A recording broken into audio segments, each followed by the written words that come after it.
नमस्कार, आप देख रहे हैं अपना प्रदेश उत्तर प्रदेश उत्तराखंड। मैं हूं आपके साथ पूजा मोहन पांडे। बुलेटिन की शुरुआत बड़ी और अहम जानकारी के साथ करेंगे। उत्तर प्रदेश में 14 आईएएस अफसरों के तबादले हुए हैं। संजीव मित्तल राजस्व परिषद के चेयरमैन बनाए गए हैं, तो वहीं मनोज कुमार सिंह को यूपी के नए एपीसी के पद पर नियुक्ति मिली है। रजनीश दुबे की अगर बात की जाए तो नगर विकास से इनको हटा दिया गया है। प्रमुख सचिव पशुधन बनाए गए हैं रजनीश दुबे। अमृत अभिजात प्रमुख सचिव नगर विकास बनाए गए हैं। तो बड़ी खबर, अहम जानकारी इस वक्त की आपको दे रहे हैं। राजधानी लखनऊ से संजीव मित्तल राजस्व परिषद के चेयरमैन बनाए गए हैं, तो वहीं मनोज कुमार सिंह यूपी के नए एपीसी नियुक्त हुए हैं। साथ ही रजनीश दुबे को नगर विकास से हटा दिया गया है। विभागों में फेरबदल, प्रमुख सचिव पशुधन रजनीश दुबे नियुक्त हुए हैं।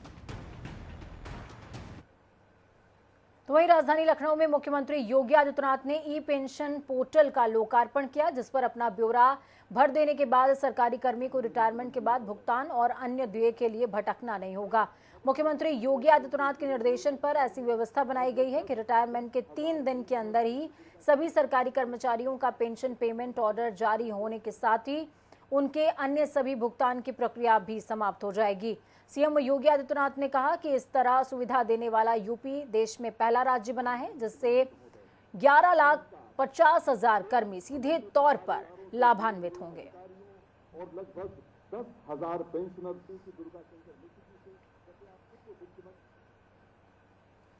संजय निषाद के कैबिनेट मंत्री बनने के बाद आज राजधानी लखनऊ के विश्वेश्वरैया सभागार में सम्मान समारोह रखा गया, जिसमें संजय निषाद मुख्य अतिथि के तौर पर शामिल हुए। निषाद पार्टी के सिंबल पर 5 विधायक जीतकर विधानसभा निषाद पार्टी से पहुंचे हैं। भाजपा से गठबंधन में संजय निषाद को 15 सीटें हासिल हुई थी, जिनमें से 11 सीटों पर जीत उन्होंने दर्ज की। तो वहीं संजय निषाद और उनके समर्थक भाजपा को मिली प्रचंड जीत में निषाद समाज का अहम रोल मानते हैं। निषाद समाज सम्मेलन में संजय निषाद को भविष्य में मुख्यमंत्री बनाने तक के नारे लगाए जा रहे थे। कुल मिलाकर समर्थकों का जोश हाई था और संजय निषाद के भी चेहरे पर खुशी साफ तौर पर झलकती हुई नजर आई।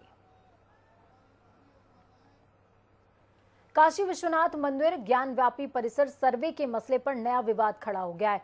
कोर्ट के आदेश के तहत 6 मई को कोर्ट कमिश्नर परिसर का सर्वे करने वाले हैं और इस दौरान वीडियोग्राफी भी प्रस्तावित है, लेकिन अंजुमन इंतजामिया मसाजिद कमेटी के वीडियोग्राफी पर विरोध उन्होंने जताया है। साथ ही इसे सर्वोच्च न्यायालय के आदेश की अवहेलना करार दिया। आपको बता दें कि कोर्ट ने इस पूरे मसले पर कोर्ट कमिश्नर नियुक्त करते हुए परिसर का सर्वेक्षण करके 10 मई तक अदालत में रिपोर्ट पेश करने को कहा है। सर्वेक्षण के दौरान वीडियोग्राफी भी की जानी है, जिसे लेकर जो कमेटी है वो आपत्ति जता रही है। कमेटी के सचिव ने कहा है कि वीडियोग्राफी से 1993 का सुरक्षा प्लान बेमकसद हो जाएगा।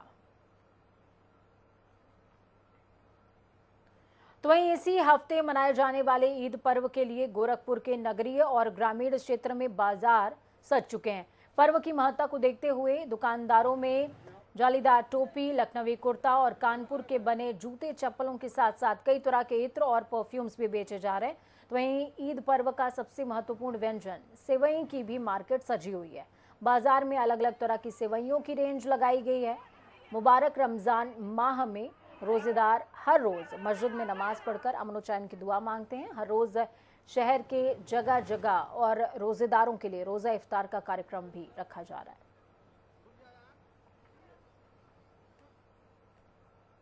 रमजान का पाक महीना चल रहा है और हम मौजूद हैं इस समय गोरखपुर के घंटाघर इलाके के जामा मस्जिद मार्केट में।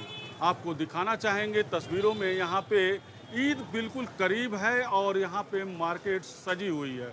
जूते चप्पल की दुकान, कपड़े की दुकान और तमाम तरह की टोपियाँ आप देखेंगे यहाँ पे किस तरीके से तमाम तरह की टोपियाँ सजी हुई हैं। इतर है, परफ्यूम है, तमाम तरह की यहाँ पे वैरायटीज़ है जो यहाँ पे दुकान सजी हुई है। यह जामा मस्जिद है जहाँ पे लोग दूर दराज से आते हैं और यहाँ पे ईद के त्यौहार के मौके पे मार्केटिंग करते हैं। ख़ास तौर से आप देखेंगे यहाँ पे सेवइयों का मार्केट है। आप देखेंगे यहाँ पे किस तरह का यहाँ पे सेवई सजा हुआ है और लच्छेदार है और तमाम तरह के कीमामी है, दूध वाली सेवई है जो यहाँ पे सजी हुई है। साथ में यहाँ पे परफ्यूम की दुकान है, टोपी की दुकान है और तमाम तरह की मार्केट है। हम आपको ले चलेंगे इस समय सेवई बाजार में, जो देखेंगे आप कि यहाँ पे कि लोग यहाँ सेवइयों की खरीदारी कर रहे हैं। तमाम तरह की सेवइयाँ हैं और चूँकि ईद के त्यौहार में सेवइयों का अलग महत्व होता है, लोग तरह तरह की सेवइयाँ खरीदते हैं। बताया जाता है कि गोरखपुर के साथ साथ बनारस, कानपुर और या अन्य ज़िलों से भी सेवई यहाँ पे लाई जाती है और बेची जाती है। तमाम तरह की सेवइयाँ लोग यहाँ पे खरीदते हैं। यहाँ दुकानदार मौजूद हैं और हम उनसे बात करेंगे और जानेंगे कि कौन कौन सी सेवइयाँ यहाँ पे उनके पास मौजूद है। एक खरीदारी भी कर रहे हैं यहाँ पे। आप ईद का त्यौहार है और यहाँ पे मार्केटिंग कर रही हैं। कौन सी सेवई आपको पसंद है? हमें यही सब सेवई पसंद है जो है। आप यहाँ पे खरीदारी कर रहे हैं, सेवई का मार्केट चल रहा है, तो ईद का त्यौहार है। कौन कौन सी सेवइयाँ हैं यहाँ पे और कौन सी सेवई आप हमेशा ले जाते हैं? ये महीने वाले ले जाते हैं। ये बनारसी सेवई रहती है, लच्छा रहता है। तो कब से आप इस मार्केट में आ रहे हैं और ख़रीदारी कर रहे हैं? अरे बहुत दिन से, 20 साल से। यहाँ पे दुकानदार भी हैं और दुकानदार से भी बात करते हैं और जानते हैं कि कौन कौन सी सेवइयाँ उनके पास मौजूद है। बाबू, ये कौन कौन सी सेवइयाँ आपके पास मौजूद है और कौन सी ज़्यादा लोग खरीदारी कर रहे हैं? हमारे पास 3-4 तरह की सेवइयाँ हैं, जैसे बनारस की है, गोरखपुर की है, कानपुर की है और भी तरह तरह की है। जैसे भुनी हुई है, लच्छे वाली है, फेनी है, महीन सेवई है और भी तरह तरह की है। कौन कौन सी ज़्यादा बिकती है? ज़्यादा तो बनारस वाली बिकती है क्योंकि ज़्यादा महीन लोग पसंद कर रहे हैं बनारसी सेवई इस बार। तमाम तरह की सेवई यहाँ पे लोग खरीदारी कर रहे हैं। चूँकि त्यौहार बिल्कुल करीब है, ईद का त्यौहार है और ईद के त्यौहार में अगर सेवई ना दिया जाए तो त्यौहार पूरी तरीके से फीका फीका सा लगता है। सुभाष गुप्ता, जनता टीवी, गोरखपुर। तो वही बात लखीमपुर की करेंगे, जहां पर स्वास्थ्य महकमे की बड़ी लापरवाही सामने आई। यहां पर कोरोना वैक्सीन की दूसरी डोज लगवाने पहुंचे युवक को एंटी रेबिस का इंजेक्शन लगा दिया गया। पूरा मामला लखीमपुर खीरी के फूल बेहड़ सीएचसी का, जहां पर शिवम जायसवाल नाम का युवक अपने कोविड वैक्सीन की दूसरी डोज लगवाने आया था। आरोप है कि वहां पर स्वास्थ्य विभाग के कर्मचारी ने शिवम को एंटी रेबिस का इंजेक्शन लगा दिया। जब शिवम को इसकी जानकारी हुई तो वो अपने भाई के साथ में सीएचसी में जानकारी लेने गया। उसके भाई के साथ वहां पर मौजूद कर्मचारी ने अभद्र व्यवहार तक किया।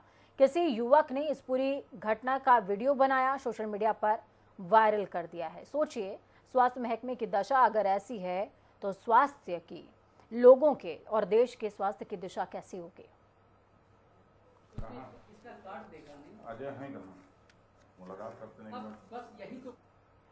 योगी सरकार के ड्रीम प्रोजेक्ट पूर्वांचल एक्सप्रेसवे पर आधी अधूरी तैयारियों के बीच आज से टोल टैक्स की शुरुआत हो गई। अव्यवस्थाओं का आलम ये कि टोल गेट से गुजरने वाले यात्रियों से टोल टैक्स फास्टैग की जगह कैश में वसूला जा रहा है, जिसको लेकर पूर्वांचल एक्सप्रेसवे का सफर तय करने वाले लोगों ने विरोध करते हुए हल्ला बोल दिया है। विरोध कर रहे लोगों ने बताया कि उनके पास फास्टैग है, बावजूद इसके कैश में टोल की दरों की जबरन वसूली हो रही है।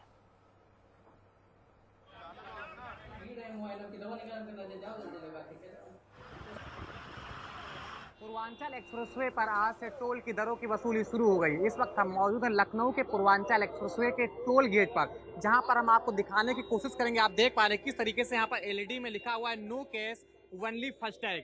भले ही यहाँ पर एलईडी के माध्यम से यह दर्शाया जा रहा हो कि नो कैश ओनली फास्टैग, केवल फास्टैग के माध्यम से वसूली की जाएगी, लेकिन अभी यहाँ पर जो ये फास्टैग है उसके माध्यम से वसूली नहीं हो पा रही, जिसके विरोध में कहीं ना कहीं यहाँ पर जो तमाम यात्री हैं जो इससे गुजर रहे हैं वो यहाँ पर उतर आए हैं। आप तस्वीर में देख पा रहे हैं किस तरीके से वो तमाम लोग हैं जो अपने वाहन खड़े करके यहाँ पर विरोध कर रहे हैं। इनका कहना है कि वो जो टोल की दरें वो फास्टैग के ही माध्यम से देंगे, कैश नहीं देंगे, जिसके विरोध में वो लोग यहाँ पर बड़ी संख्या में खड़े हुए। हम इन लोगों से ही जानने की कोशिश करेंगे आखिर क्या कुछ समस्या। भाई साहब, यहाँ पर एक एलईडी में दर्शा रखे हैं कि नो कैश ओनली फास्टैग,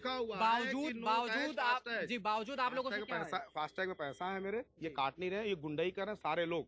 मेरे साथ एक महिला भी है जिसके साथ जाने नहीं दे रहे हैं, 4-5 लोग गुंडाई कर रहे हैं, अब मुस्कुरा रहे हैं और टॉल खोल नहीं रहे हैं। आप जब आप कह रहे हैं उनसे कि फास्टैग में आप दीजिए, तब बिल्कुल है, तब ये मेरे लोग क्या फास्टैग जवाब में कह रहे पैसा हैं? कुछ नहीं कह रहे हैं कि नहीं कैश दीजिए, परिवार है मेरे साथ, घर जाना, ईद का मौका है, लेकिन तब भी ये लोग जाने नहीं दे रहे हैं। कैश में ही क्यों मांग रहे हैं? अब ये तो वही बताएंगे ना, कैश में क्यों मांग रहे हैं, फास्टैग में क्यों मांग रहे हैं। तैयारी से सारी चीजें यहाँ जो हुई होंगी, तैयारी से हुई होंगी ना। यहाँ पे हमारे फास्टैग का पैसा 1 घंटे से देख पा रहे हैं किस तरीके से बड़ी संख्या में जो लोग हैं जो पूर्वांचल एक्सप्रेसवे का सफर तय कर रहे हैं, लेकिन यहाँ पर टोल गेट पर उनसे जो दरें हैं वो कैश में वसूली जा रहे हैं, जिसके विरोध में वो लोग यहाँ पर खड़े हैं। तस्वीर में आप देखिए किस तरीके से वो लोग हल्ला बोल भी यहाँ पर कर रहे हैं। इनका कहना है कि वो कैश नहीं देंगे, फास्टैग के माध्यम से जो टोल की दरें हैं वो देने के लिए तैयार है। और भी लोग हैं यहाँ पर, उनसे भी जानेंगे। भाई साहब, क्या समस्या आ रही है? समस्या आ रही है कि फास्टैग लगा हुआ है और फास्टैग में पैसा है, फिर भी ये कैश मांग रहे हैं।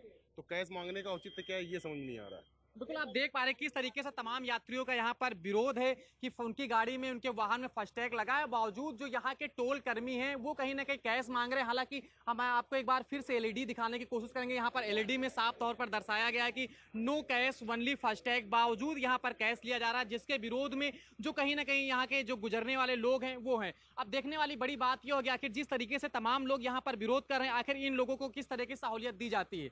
जनता टीवी से अभिषेक कुमार याद। वक्त यहाँ पर छोटे से ब्रेक का, ब्रेक के उस पार खबरों का सफर लगातार जारी है।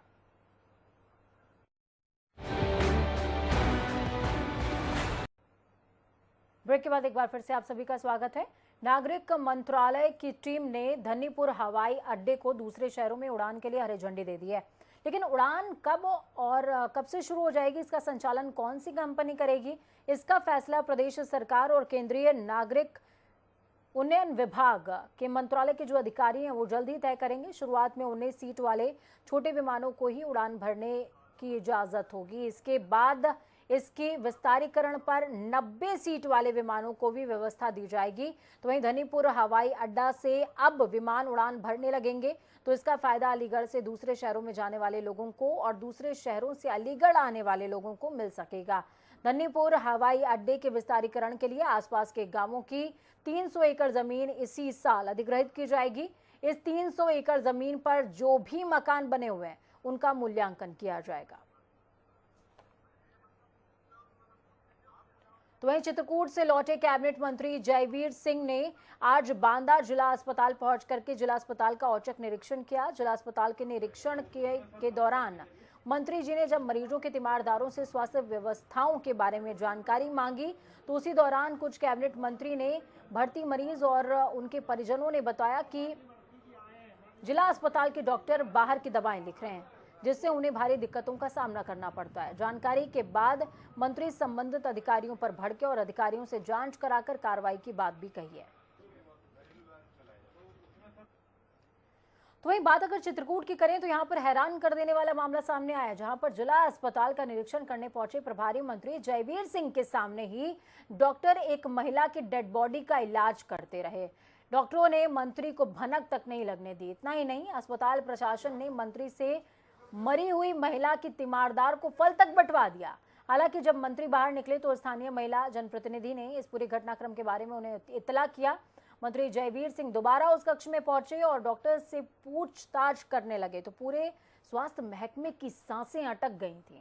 पहले तो चित्रकूट के मुख्य चिकित्सा अधिकारी डॉक्टर भूपेश त्रिपाठी महिला की मौत से इनकार करते रहे, मृतक के सीने को दबाकर उसकी सांसें दोबारा लौटाने की कवायद करते नजर आए, लेकिन 2-3 मिनट के बाद आखिरकार उन्होंने भी अपने हाथ खड़े कर दिए और महिला को मृत घोषित कर दिया। इस पर मंत्री जयवीर सिंह ने जिलाधिकारी को जांच के आदेश दिए हैं। साथ ही इस संबंध में डिप्टी सीएम ब्रजेश पाठक ने प्रकरण के संबंध में सीएमएस डॉक्टर राजेश खरे से 4 मई तक स्पष्टीकरण मांगा है। मुजफ्फरनगर में शनिवार की देर शाम एक बार फिर से पुलिस और बदमाशों के बीच मुठभेड़ हो गई, जिसमें एक डबल मर्डर का आरोपी जहां पुलिस की गोली लगने से घायल हो गया, तो वहीं एक सिपाही भी इस मुठभेड़ में घायल हुआ है। जबकि इस दौरान घायल बदमाश का एक साथी पुलिस को चकमा देकर रफूचक्कर हो गया। पुलिस ने दोनों घायलों को उपचार के लिए अस्पताल में भर्ती कराते हुए मौके से एक बाइक, एक तमंचा और कारतूस भी बरामद किया है।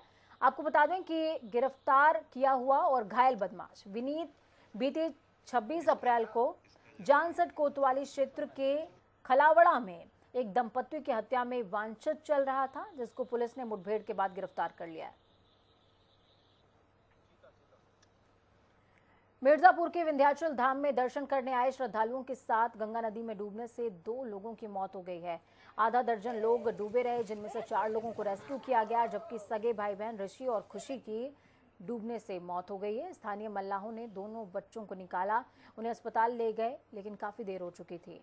पुलिस शवों को कब्जे में लेकर कार्रवाई में जुटी हुई है।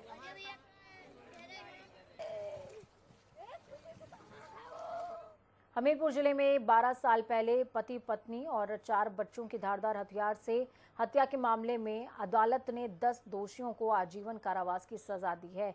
सभी पर 10-10 हजार रुपए का अर्थदंड लगाया गया है। जिला शासकीय अधिवक्ता ने बताया कि मोरा कांदर गांव निवासी अमर सिंह ने 27 फरवरी 2010 को पुलिस को दी गई तहरीर में बताया था कि भाई जगदीश ने अपनी 7 बीघा जमीन का बैनामा गांव के ही गौरी शंकर को किया था।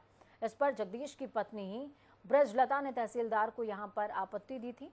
विवाद बढ़ने पर पुलिस ने दोनों पक्षों को 13 लोगों के खिलाफ शांति भंग की कार्रवाई की है।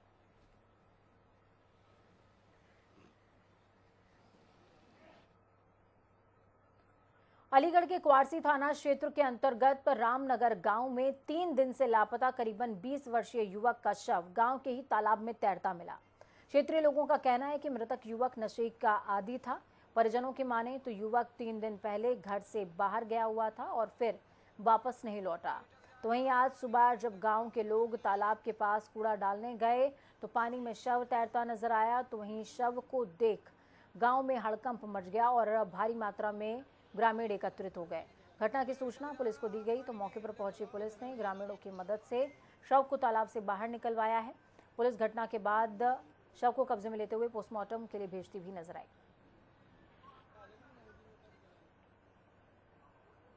खबरों में आगे बढ़ेंगे, बात उत्तराखंड की करेंगे। स्कूलों में छात्र अब वेद, पुराण, उपनिषद और गीता भी पढ़ सकेंगे। प्रदेश सरकार नई शिक्षा पद्धति के तहत इसे पाठ्यक्रम में शामिल करने पर विचार कर रही है, जिसकी जानकारी देते हुए शिक्षा मंत्री धन सिंह रावत ने बताया कि नई शिक्षा नीति में यह स्पष्ट है कि राज्य को शैक्षिक पाठ्यक्रम तैयार करना है। सरकार भारतीय ज्ञान और परंपरा को स्कूली पाठ्यक्रम में शामिल करने से पहले आम लोगों से इस पर सुझाव लेगी, जिससे कि अभिभावक भी जागरूक हो सकें। शिक्षा मंत्री ने कहा कि नई शिक्षा नीति के तहत पाठ्यक्रम तैयार करने के लिए 2 मई को यानी कि कल विभागीय अधिकारियों की बैठक बुलाई गई है। इस बैठक में इस पाठ्यक्रम पर चर्चा की जाएगी। जो एनईपी इस बार लागू हो रही है देश में, राष्ट्रीय शिक्षा नीति, उसमें स्पष्ट है कि भारतीय ज्ञान परंपरा के आधार पर शिक्षा होगी। हम स्थानीय लोक भाषाओं को भी उसमें जो है प्रोत्साहन दिए जाएंगे। और अब देश का पहला राज्य उत्तराखंड होगा जो कि इसी सत्र से अपने राज्य में एनईपी को लागू करने जा रहे हैं। हरिद्वार रुड़की विकास प्राधिकरण की ओर से लगातार कई अवैध संपत्तियों को सील करने, अवैध निर्माण को ढाने और अवैध प्लॉटिंग को ध्वस्त करने की कार्रवाई लगातार जारी है।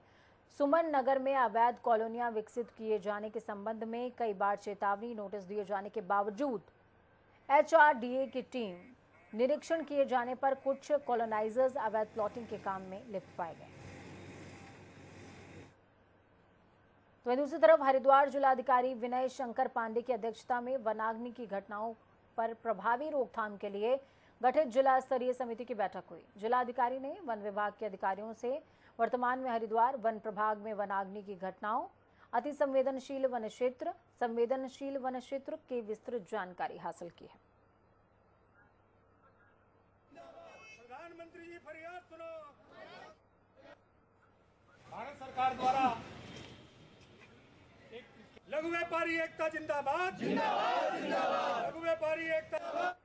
लघु व्यापार एसोसिएशन के बैनर तले लघु व्यापारियों ने रेलवे रोड से सिटी मजिस्ट्रेट कार्यालय तक जुलूस निकालते हुए विरोध प्रदर्शन किया है। सिटी मजिस्ट्रेट के माध्यम से प्रधानमंत्री नरेंद्र मोदी को ज्ञापन भी सौंपा गया। राष्ट्रीय पथ विक्रेता संरक्षण अधिनियम 2014 और आवासन एवं शहरी कार्य मंत्रालय निर्माण भवन नई दिल्ली की ओर से विवाद समाधान तंत्र की उपधाराओं में अप्रासंगिक संशोधन प्रस्तावना को रोकने की मांग उठाई गई। प्रांतीय अध्यक्ष संजय चोपड़ा ने कहा, राष्ट्रीय पथ विक्रेता संरक्षण अधिनियम भारत सरकार के संरक्षण में देश के सभी राज्यों के निकायों ने पूर्ण रूप से क्रियान्वित नहीं की। कोतवाली हरिद्वार क्षेत्र में बस स्टैंड के पास स्थित पेट्रोल पंप के बाहर कार चालक के साथ मारपीट का वीडियो सोशल मीडिया पर जमकर वायरल हो रहा है। बताया जा रहा है कि पेट्रोल पंप पर किसी बात को लेकर के कार चालक की पेट्रोल पंप कर्मियों से कुछ कहासुनी हो गई थी। वक्त यहाँ पर छोटे से ब्रेक का। ब्रेक के उस पार खबरों का सफर लगातार जारी रहेगा। बने रहिए जनता टीवी के साथ, क्योंकि हमें आपकी ताकत, हमारी ये कामना है कि आपका आने वाला कल आज से बेहतरीन भी हो और सुरक्षित भी। नमस्कार।